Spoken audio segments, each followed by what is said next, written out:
பிட்காயினை போலவே அதனுடைய சக கிரிப்டோ கரன்சி நாணயங்களான இத்தீரியம், சொலானா போன்ற நாணயங்களுடைய விலையும் பாத்தீங்கன்னா இரட்டை இலக்கத்தை கண்டிருப்பதாக தெரிவிக்கப்பட்டிருக்கிறது. பணம் படைத்தவர்கள் பலர் தொடர்ந்து பிட்காயின்களை பயன்படுத்தி வருவதாக தரவுகள் தெரிவிக்கின்றது.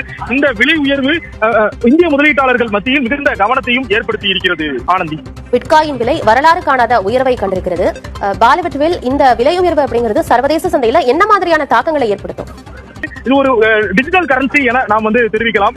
இது போன்று உங்களுக்கு பாத்தீங்கன்னா கிரிப்டோ கரன்சி மீதான ஒரு முதலீடுகள் சமீப காலமாக அதிகரித்து வருகிறது. பொதுவாக நிலத்தின் மீது அதிக முதலீடு செய்வார்கள். தற்போது தங்கத்தின் மீதும் வெள்ளியின் மீதும் முதலீடுகள் அதிகரித்து வரும் நிலையில மக்கள் அனைவரும் பாத்தீங்கன்னா அதிக அளவிற்கு லாபத்தை ஈட்ட வேண்டும் என்கின்ற நோக்கத்தோடு இது போன்ற கிரிப்டோ கரன்சி நாணயங்கள்ல முதலீடு செய்கிறார்கள். இதுவரை பாத்தீங்கன்னா சந்தையில 100க்கும் மேற்பட்ட கிரிப்டோ கரன்சி இருக்கிறது. அந்த 100க்கும் மேற்பட்டதுல பிட்காயின் தான் உச்சத்தில் இருக்கிறது. அதை தான் நம்ம பாத்தீங்கன்னா ஒரு பிட்காயினுடைய விலை 1 கோடியை தாண்டி இருப்பதை பார்க்கிறோம். மக்கள் அதிகமாக தங்கத்தை தாண்டி தற்போது கிரிப்டோ கரன்சியிலும் ஆர்வம் காட்டுகிறார்கள், அதில் முதலீடு செய்கிறார்கள் என்பதற்கு எடுத்துக்காட்டாக இந்த 12 வருடத்துல ஒரு பிட்காயினுடைய விலை 1 கோடி ரூபாயை தாண்டி இருப்பதை நம்மளால பார்க்க முடிகிறது.